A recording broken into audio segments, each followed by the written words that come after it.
हे मनुष्य की संतान, क्या ये हड्डियां जी सकती हैं? मैंने देखा कि उस बड़ी और विशाल वादी में हड्डियां भरी पड़ी थी और वे बहुत सी थी, मगर मुझे उनमें कहीं भी जीवन दिखाई नहीं पड़ा। मगर मैंने कहा, तू ही जाने परमेश्वर।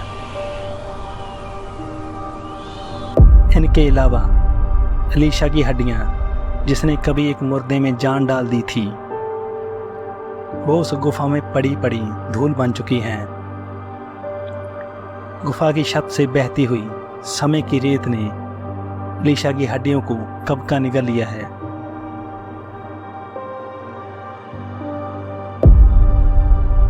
वो जाबाज सैमसून की हड्डियां, जिनमें कभी असीम ताकत थी एक शेर तक को मार डालने की, अब उसकी हड्डियां बेजान होकर उस मंदिर के मलबे के नीचे दफन हो चुकी हैं।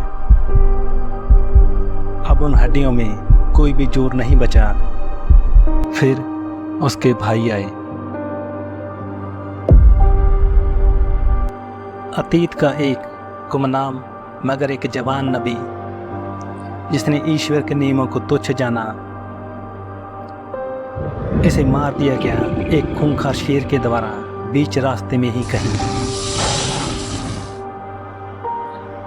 और इसके मृत शरीर को उस कब्र में रखा गया जो किसी और की थी, और इस कब्र को राजा योसिय्याह ने रहम दिखाते हुए नहीं तोड़वाया, और ना ही इस गुमनाम नबी की हड्डियों को जगवेदी पर अग्नि से भस्म किया गया। इस नबी की हड्डियां बाकी नबियों की हड्डियों की तरह ही इंतजार कर रही हैं कि स्वर्ग में बैठा वो ईश्वर उनकी दशा देख ले। ईश्वर ने उन तमाम हड्डियों को देख लिया है, और एक ऐसा दिन ठहराया जा चुका है जब वो परम प्रधान ईश्वर अपने चहेते लोगों की हड्डियों को इकट्ठा करेगा, उन सभी जगहों से जहां पर वो बिखरी पड़ी हुई हैं।